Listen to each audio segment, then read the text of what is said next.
મોડેથી પણ મેઘરાજાએ ધમાકેદાર બેટિંગ કરી અને એમાં પણ જે કડીમાં ખાસ કરીને 2 કલાકની અંદર જે 8 ઇંચ વરસાદ પડ્યો છે, જેને લઈને આપ જોઈ રહ્યા છો આ કડીનું કરણનગર રોડ છે કે જ્યાં રસ્તામાં પાણી જ જોવા મળી રહ્યું છે, એટલે કે જળબંબાકાર જેવી સ્થિતિ જોવા મળી રહી છે। અનેક સોસાયટીમાં પાણી ભરાયા છે, જો કે વાહન ચાલકોને હાલાકીનો સામનો કરવો પડી રહ્યો છે, કારણ કે આ 2 જ કલાકની અંદર 8 ઇંચ જેટલો વરસાદ પડ્યો છે। વાહન ચાલકોને કેટલી મુશ્કેલી થઈ? મુશ્કેલી પડે, બહુ જોરદાર મુશ્કેલી પડે અને દર ચોમાસામાં આ રી પોઝિશન હોય છે। અહીંયા કડીમાં કરણનગર રોડ ઉપર પાણીની ટાંકીથી ઠેઠ ફાટક સુધી, બરોબર, કોઈ જગ્યાએ સોલ્યુશન જ હોય એનું લાવતા નથી ને કોઈ જગ્યાએ નિકાલ જ નથી।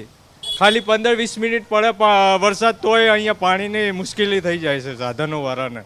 આ વખતે તો 8 ઇંચ વરસાદ, એક તો પહેલા તો મેઘરાજા આમ રીસાઈ ગયા હતા અને જ્યારે વરસ્યા ત્યારે તો એટલા વરસ્યા કે 8 ઇંચ જેટલો વરસાદ પડી ગયો। ના, ખરી વાત છે, વરસાદ પડ્યો, પણ કહેવાનો મતલબ અહીંયા કોઈ મુશ્કેલીનો આ જે ખરું ને એ કોઈ સોલ્યુશન જ લાવી શકતા નથી આ લોકો।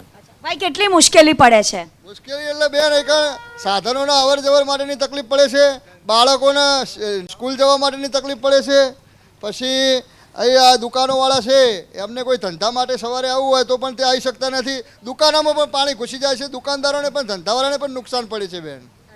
હા, અને આ પ્રશ્ન આ વખતે નહીં, દર સાલ આ પ્રોબ્લેમ છે। આ પ્રશ્નનું પાણીના નિકાલનો કોઈ પ્રશ્ન જ સોલ્વ થતો નથી બેન। હા, અહીંયા પાણીમાં નિકાલ નથી થતો। કાકા, કેટલું પાણી ભરાયેલું છે, કેટલી મુશ્કેલી? 5 ફૂટ પાણી છે, ત્રાસી જાય છોકરા। કઈ સુધી આપણે રોયલીમાં 25 છોકરાને સ્કૂલ નહીં ગયા। હા, સ્કૂલ બંધ કરી છે? સ્કૂલ ગાડી જ નહીં આવી ને, અત્યારે ગાડી પરાણે ઉભા રહે, અત્યારે બંધ થઈ ગઈ 2 ગાડીઓ જોડે। હા, વાહનોની અવર જવર થઈ શકે? ના ના ના ના, નોમથી નહીં। કેટલાક લોકો અટવાયેલા છે, બાળકો છે? જીને જીને મળ્યું ને મળ્યું, નહીં મળ્યું નહીં મળ્યું, એવું હોય। દુકાનો કઈ રીતે આવી કે પાણી ભરેલા હન, અને તંત્ર કોઈ જવાબ નહીં હાલતું। તમને શું લાગે છે, તમે અહીંયા વર્ષોથી રહો છો, તો અત્યારે જે પાણી ભરાયું છે તેનો નિકાલ ક્યારે થશે? આપ કાકા, નિકાલ ક્યાં સુધીમાં થશે? કોઈ દિવસે આર્યો નિકાલ લાવતા જ નહીં આર્યા એ લોકો। દર વખતે કહીએ તો આવીને જોઈને જાય છે અને કોઈ નિકાલ આર્યો ઠેઠ અહીંથી 1/2 કિલોમીટર સુધી પાણી છે। કેટલી સોસાયટી અહીંયા આ પાણી ભરાવાના કારણે પ્રભાવિત છે? 30-40 સોસાયટીઓ પ્રભાવિત છે। આટલામાં તો 30-40 સોસાયટીઓ પાણીમાં જ હોય છે, ગળકાવો જ હોય છે દર વખતે। મોડેથી પણ મેઘરાજાએ પોતાની મહેર વરસાવી છે, પરંતુ કડીવાસીઓ માટે આ મહેર છે તે કહેરરૂપ સાબિત થઈ રહી છે, કારણ કે એક જ રાતમાં 8 ઇંચ જેટલો વરસાદ પડી ગયો છે અને જેના કારણે અહીંયા આગળ જનજીવન છે તે પ્રભાવિત થયું છે। સોસાયટીમાં પાણી ભરાયા છે। અત્યારે અમે લોકો જે કડીના કરણનગર રોડ ઉપર છે ત્યાં પાણી જોવા મળી રહ્યું છે। કાકા, કેટલી મુશ્કેલી પડી રહી છે, કારણ કે એક જ રાતમાં 8 ઇંચ જેટલો વરસાદ પડ્યો છે? ઘણી બધી મુશ્કેલી પડી રહી છે। પ્રથમ વાત કરીએ તો ખાસ કરીને તો દૂધની જ ગાડીઓ નથી આવી। સવારના બાળકો જે ભણવા જાય છે એ પણ નથી જઈ શક્યા સ્કૂલે। અહીંયા ગાયત્રી મંદિરે ભૂલકાઓ માટેનું બાલ મંદિર છે, એમાં પણ નથી આવ્યા છોકરા। બાકીની બધી ગાડીઓ દરેક સ્કૂલોમાં જતી આ રોડ ઉપરથી નીકળે છે। આ રોડ આમ એકંદરે પોશ એરિયા ગણાય છે, છતાંય આ રોડની હાલત એટલા માટે છે કે વર્ષોથી આ રોડ નીચો જ છે, આજુબાજુનું બધું પાણી અહીંયા એકઠું થાય છે અને જેના કારણે જનજીવન પ્રભાવિત થાય છે। ખૂબ મુશ્કેલી પડી રહી છે। સ્થાનિકોને ભારે હાલાકીનો સામનો કરવો પડી રહ્યો છે। ભાઈ, વાહન ચાલકોને કેટલી મુશ્કેલી પડી રહી છે, કારણ કે નીચાણવાળા વિસ્તારોમાં તો પાણી ભરાઈ ગયા છે? 2 કિલોમીટર આવું બીજા રસ્તેથી ફરીને આવવું પડે છે। પાણીનું એટલું ભરાય છે ને કે બાઇકની એક્ટિવા બંધ થઈ જાય છે રસ્તામાં, બહુ જ તકલીફ પડે છે। અહીંનું નગરપાલિકાનું કામકાજ બી એટલું ખરાબ છે કે દર ચોમાસામાં અંડરબ્રિજ ફૂલ થઈ જાય છે તો બી કોઈનું નિરાકરણ કરવામાં આવતું નથી, તો બી હજુ એનું જ પ્રોબ્લેમ છે।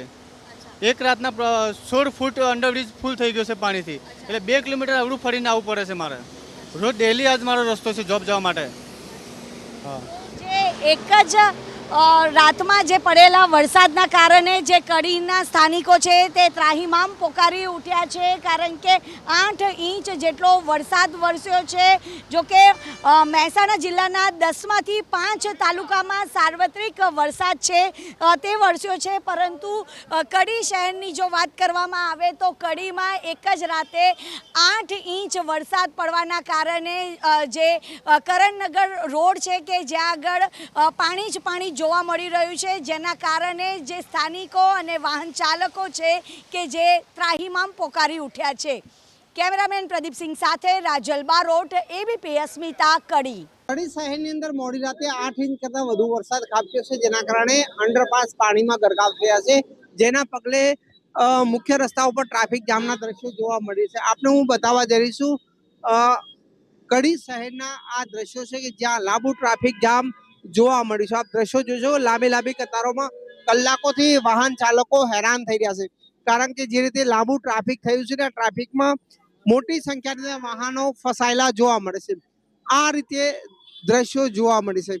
વાહન ચાલકો ક્યાંક ને ક્યાંક હેરાન થાય છે. કલાકોથી વાહન ચાલકો આ જ રીતે ટ્રાફિકમાં ફસાયા છે, કારણ કે જે પરિસ્થિતિ ઊભી થઈ છે, ટ્રાફિક પોલીસ ક્યાંક ને ક્યાંક જે ટ્રાફિક મેનેજ કરવું જોઈએ તે કરી શકતી નથી, કારણ કે જે રીતે બંને તરફ વાહનોની લાંબી કતારો જોવા મળી રહી છે. અહીંયા વાહન ચાલક છે, તેમનાથી વાત કરીશું. વડીલ, કેટલી મુશ્કેલી છે? સાહેબ, પારાવાર મુશ્કેલી છે. કડીની અંદર હું 8:30 છોકરાને મૂકવા સ્કૂલે ગયો તો આજે 10 વાગી ગયા, હજુ 2 કિલોમીટર ઘરે પહોંચી શક્યો નથી. આખા કડીમાં 1 ઇંચ વરસાદ પડે તો પણ તમે કડીમાં બહાર નીકળી શકો નહીં, એવી મુશ્કેલી છે. અને આ મુશ્કેલી એ ભોગવવા માટે કડીના લોકો રાજી જ છે, કેમ કે હમણાં જ નગરપાલિકાની ચૂંટણી બધી બિનહરીફ થઈ છે. કોઈએ ફોર્મ ભર્યા નથી, ફોર્મ ભર્યા છે પાછા ખેંચ્યા. અને કેટલી તકલીફ પડે છે? ખૂબ મુશ્કેલી છે, કહું છું ને સાહેબ, કે હું છેલ્લા 2.5 કલાકથી અહીંયા ફસાયેલો છું. આપ સમજી શકો છો કે અહીંયા વાહન ચાલકો ક્યાંક ને ક્યાંક આ રીતે હેરાન થઈ રહ્યા છે. લાંબી કતારોમાં તમામ વાહન ચાલકો ધીમે ધીમે આગળ વધે છે, પરંતુ જે રીતે લાંબુ ટ્રાફિક જામ જોવા મળ્યું છે, આ પરિસ્થિતિ અહીંયા જે પોલીસ સ્ટાફ પૂરતો હોવો જોઈએ તે જોવા મળતો નથી, કારણ કે જે રીતે લાંબી કતારોની અંદર વાહનો ઉભેલા જોવા મળે છે.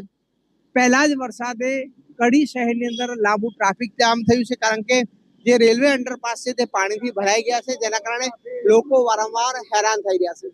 અરુણ નગોરી, ABP અસ્મિતા, મહેસાણા. એની અંદર પ્રથમ વરસાદ થયો, પ્રથમ વરસાદની સાથે જ કડી શહેરના મુખ્ય રસ્તા ઉપર પાણી ભરાય છે. હું દ્રશ્યો બતાવવા જઈ છું. કડી ના કરણનગર રોડના આ દ્રશ્યો છે. આપ જોઈ શકો કઈ રીતે કરણનગર રોડ ઉપર પાણી ભરાય છે. વર્ષોની સમસ્યા છે, તેનો કોઈ નિકાલ નથી આવતો.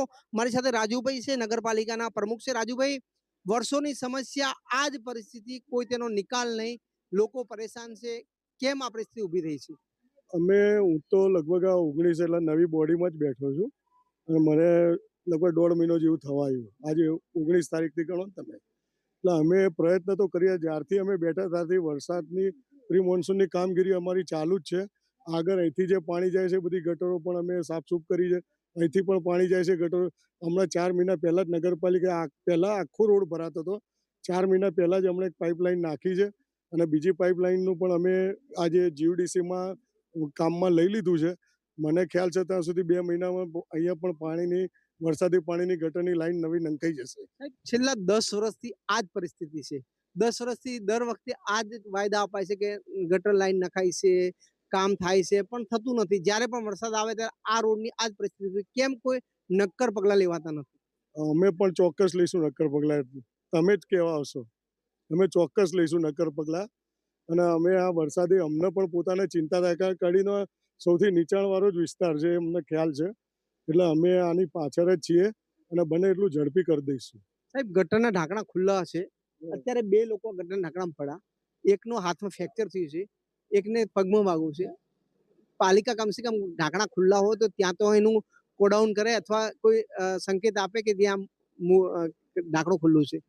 ઢાંકણું તો કદાચ અત્યારે કોઈ પબ્લિકમાંથી કે કોઈએ ખોલ્યું હોય, એમને પોતાના મનમાં એવું થયું હોય કે વરસાદી પાણી જલ્દી જતું રહેશે. બાકી અમારે કોઈએ ઢાંકણું ખોલે એવું મને તો લાગતું નહીં સાહેબ. અમારે ત્યાં તો કોઈ ઢાંકણા 100% ઢાંકેલા જ હતા, બધા ઢાંકણા. ઉપરથી ઢાંકણા ઉપર પ્લાસ્ટિકનો કચરો વીણવા અમે રાત્રે ટ્રેક્ટર અને મજૂરો લઈને રાત્રે લગભગ 8 વાગ્યાનો ફરું છું. વરસાદ પહેલો રાઉન્ડ 7 થી 8માં આવ્યો. હજી હું ઘેર ખાલી નાહવા ધોવા માટે જ ગયો છું.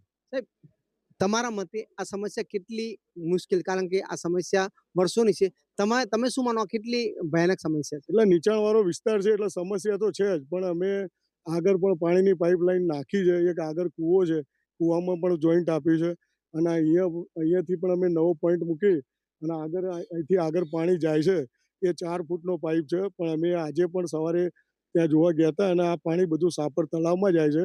એટલે બીજી પણ પાઇપલાઇન નાખવાનું અમે વિચારી રહ્યા છીએ, કારણ કે જેમ જેમ રેસિડેન્ટ એરિયા વધતો જાય છે એમ ગીચતા વધતી જાય એટલે પાણીનો ફ્લો પણ આવતો જ હોય. અને વરસાદ તો એકદમ પડી ગયો સારો. વરસાદનું પાણી ભરાય છે, કેટલી સોસાયટીઓને આની અસર થાય છે, કેટલા લોકોને અસર થાય છે? મારા ખ્યાલથી આજુબાજુની અહીંયાથી લગભગ 40-50 સોસાયટીઓને અસર થતી હશે. 50 સોસાયટીઓની વર્ષોથી અસર થતી હોય તો ખરેખર તો નક્કર પગલાં લેવા જોઈએ, અત્યાર સુધી નથી લેવાય, આપ માનો છો? હું તો એવું નહીં માનતો, પણ આ વરસાદનું પાણી દર વખતે 1-2 કલાકમાં બેસી જ જાય છે. આ અત્યારે ભરાયેલું છે. તમે જુઓ તો સવારે 6 વાગ્યા જોઈએ, 6 વાગે હું આવ્યો ત્યારે અહીંયા ગાડી મારી નીકળી નથી અને અત્યારે એક્ટિવા પણ જાય છે.